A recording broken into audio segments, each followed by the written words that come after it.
Pemirsa, kita beralih ke informasi selanjutnya. Menteri Kesehatan Budi Gunadi Sadikin janjikan insentif lebih kepada dokter spesialis yang bersedia bekerja di pulau terluar. Hal ini dilakukan agar pelayanan kesehatan khusus dapat diterima semua kalangan.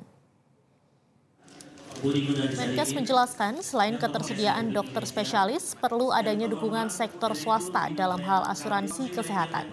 Meskipun saat ini BPJS Kesehatan sudah mengcover banyak penyakit, namun perlu ada asuransi swasta yang mendorong sektor kesehatan tanah air.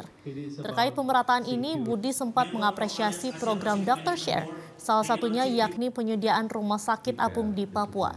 Seperti diketahui, saat ini produksi dokter spesialis hanya 2.700 dokter spesialis per tahun. Budi Gunadi menyebutkan selain insentif nantinya akan ada pemerataan alat kesehatan canggih penunjang pekerjaan dokter spesialis. In Sulawesi, and then I always ask the same things. If I visited the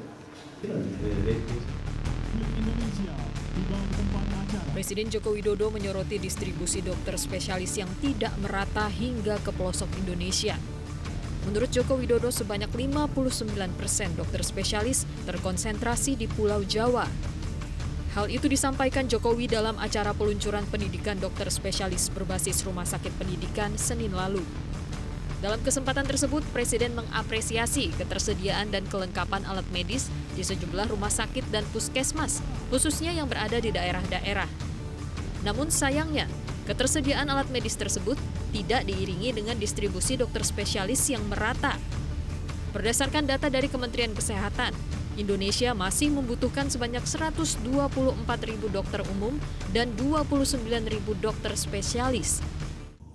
Masuk ke rumah sakit lagi, saya lihat baik di provinsi maupun kabupaten kota, sudah ada MRI, sudah ada mamogram, sudah ada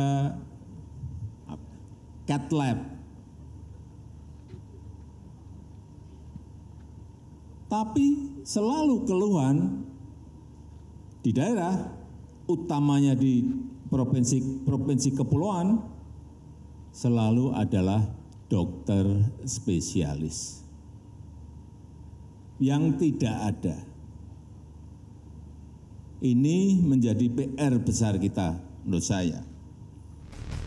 Untuk itu, Jokowi meminta adanya terobosan dalam menyikapi masalah ini. Karena menurutnya, jangan sampai ketersediaan alat-alat kesehatan di daerah menjadi tidak berguna karena tidak ada dokter spesialis.